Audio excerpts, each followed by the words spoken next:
in color, the continuing story of Peyton Place.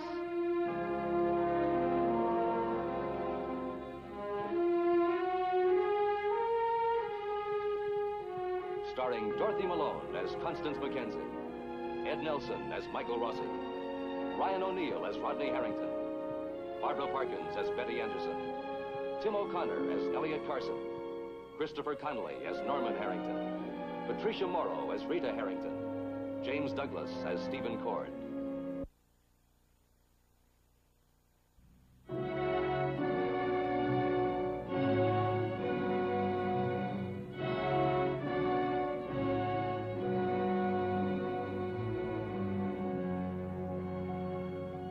Dr. Michael Rossi has been a close friend of the Elliot Carsons for a long time. Today, the Carsons have summoned him. They have asked him to intrude into the extremely fragile relationship they now have with young Rachel Wells. Perhaps Dr. Rossi, as a so-called objective observer, might be able to create an atmosphere of trust around Rachel. An atmosphere which would let Rachel tell the truth about her relationship with Jack Chandler and her knowledge of Allison Mackenzie's disappearance.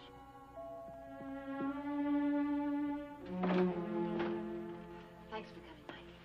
Where is she? Up in her room. Thanks for taking the time, too, Mike. I'd talk to her myself, except I'm so angry that I think I better stay away from her.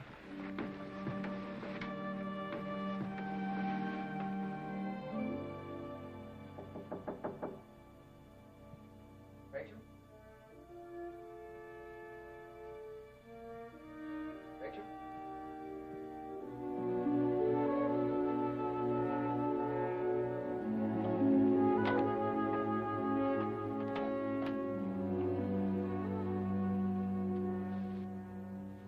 Hi.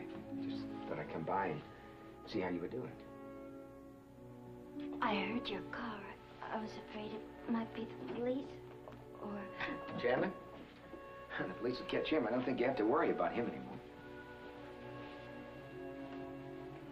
Carsons are awfully upset with me, Dr. Rossi. Did they tell you? Well, I kind of figured that out from the look on their face when I told them I wanted to see you. But they didn't say what?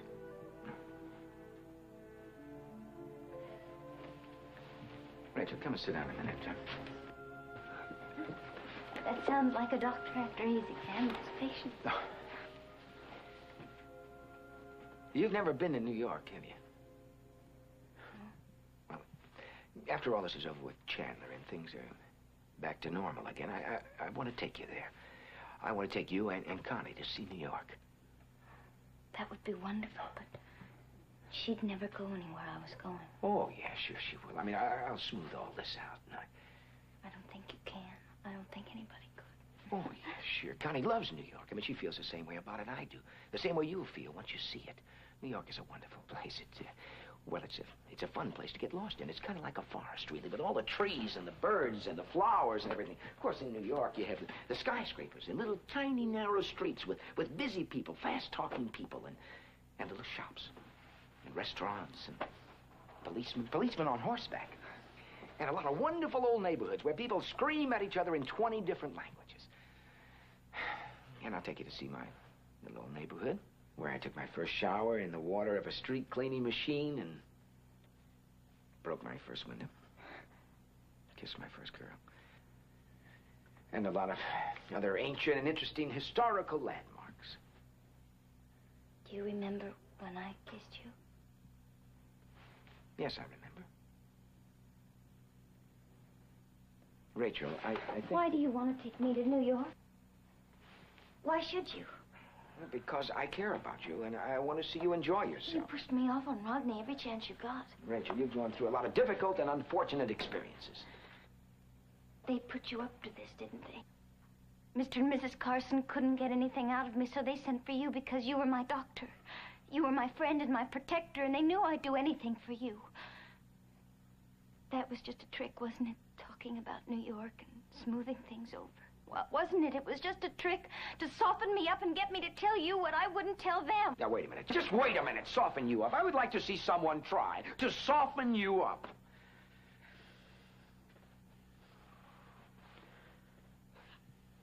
I don't know.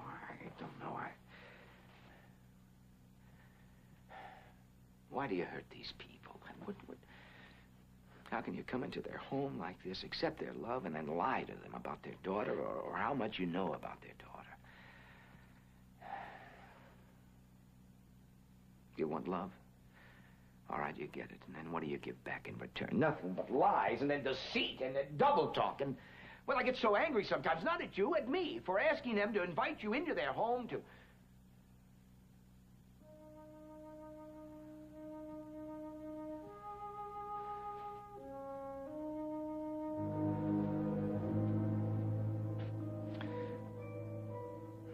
Rachel, why do you do this? What reason do you have to hurt these people? Is it Chandler? I mean, does he have something on you that... Answer me!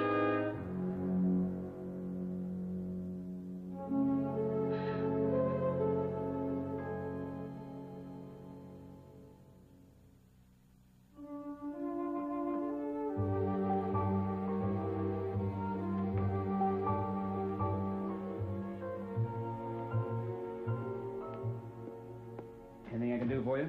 No. Picking up my grandfather? Yeah, as a matter of fact, I am. A little drive up the coast, a few healthy gulps of ocean air? Gee, Mr. Cord, I'd feel kind of funny passing off my instructions to you. You see, Mr. Peyton gave me my instructions on a very thin piece of rice paper. And I ate the paper, of course. Doesn't it seem kind of silly for me to be handing out my instructions to you? Where are you taking him? I can see your weapons, Mr. Cord. If I don't talk, you're going to throw me in a torture cell, right? So I'll talk. Now, I'm going to drive him around the corner, park the car, and get out. Because I know he'll want to be left alone. He's meeting a very important foreign spy. They're going to need about 28 minutes to talk, and then after the spy leaves, What's he using you for? I've got a good idea, Mr. Cord. Why don't the both of us march up there right now and have it out in front of him? Because if I'm going to be taking orders from him, and I'm going to be taking orders from you, it kind of leaves me in a funny spot, doesn't it? What's he using you for? I can see why you make such a good lawyer, Stephen. You just don't take no for an answer, do you? Weber?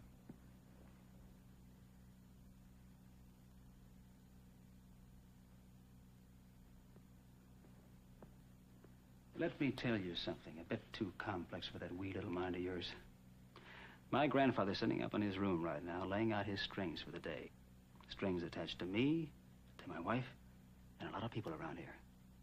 And some of those strings are attached to you, Weber. Don't ever forget that. You know, Mr. Cord, I really don't think I'm important enough for Mr. Peyton to bother with. Neither do I. My grandfather will bother with you, though. Oh, how he'll bother with you. If you see yourself as his friendly little conspirator. Know when the strings are being pulled, Weber. Those strings are being pulled right now, Mr. Cord.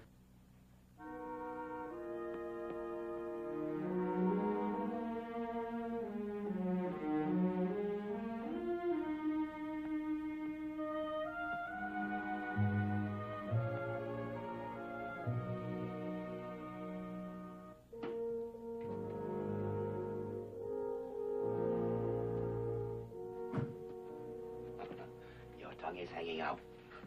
You're salivating. First time I've ever been in a room with a $10,000 bracelet. Oh, well then.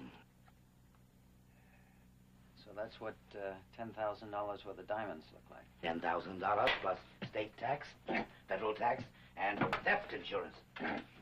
Which it may interest you to know was 15% higher because I employ a man with a police record like yours. And I will not tolerate your saccharine, familiar tone with me. Is that clear? Sorry, sir. Now, wait a minute. When we get to Boston, I want you to drive me directly to the theater. Yes, sir. You will then do these errands for me. That will take you exactly 2 hours and 30 minutes. After which, you will return for me at the theater. Yes, sir. Well, open the door.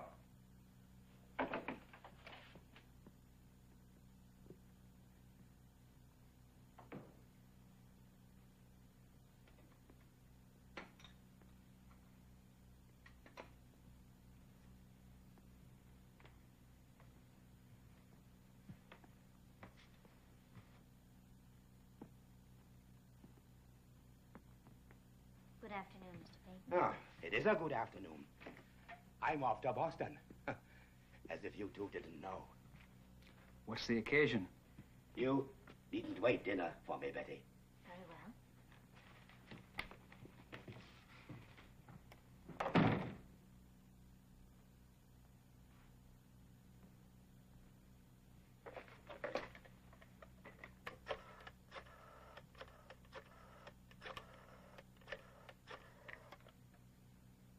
Come on. Mrs. Nolan, would you cancel all my appointments for the rest of the day?